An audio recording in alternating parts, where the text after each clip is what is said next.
Dear brothers and sisters, last night I had a dream about the family of God gathered around a table for a meal with other watchmen and watchwomen. The level of comfort was off the charts, demonstrated by the yummy down-home cooking. The mashed potatoes looked so yummy, and the carrots and the celery. Coffee was served, and I chose the sweet and creamy, and someone had also brought homemade iced tea with lemons on top. But even more refreshing was the time spent with one another. One person shared one of their favorite books and read a poem from it. One lady suggested we share previous Bible studies we'd done with one another.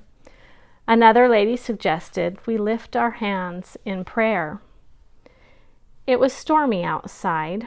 The dark gray storm clouds had gathered, and the rain had begun to pour. Before we'd gathered, I'd filled my grocery cart with food, and I was standing just under the eaves of a store when it began to rain. A man who was the pastor, standing nearby, suggested I come to his house, and he said his bride would really appreciate it if I shared my food.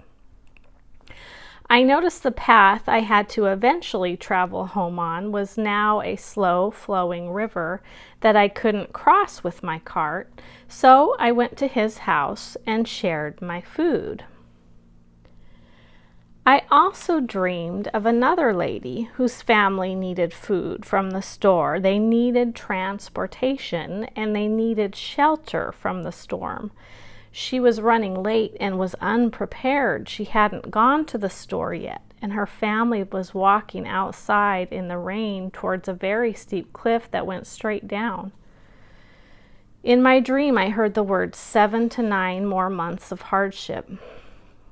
In the valley, I saw some people who had taken ill and were facing the shadow of death.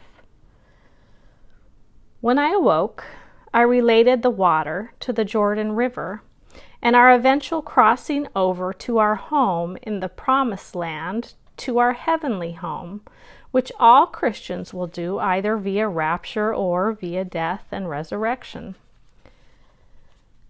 But the time to cross over is not quite yet, and even though it can get stormy outside, the Lord, the Good Shepherd, has been a shelter to every generation, a sanctuary from the storm for his bride, for the family of God.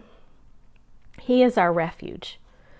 In him we find our food, our nourishment, our spiritual nourishment, our fellowship with the body of Christ.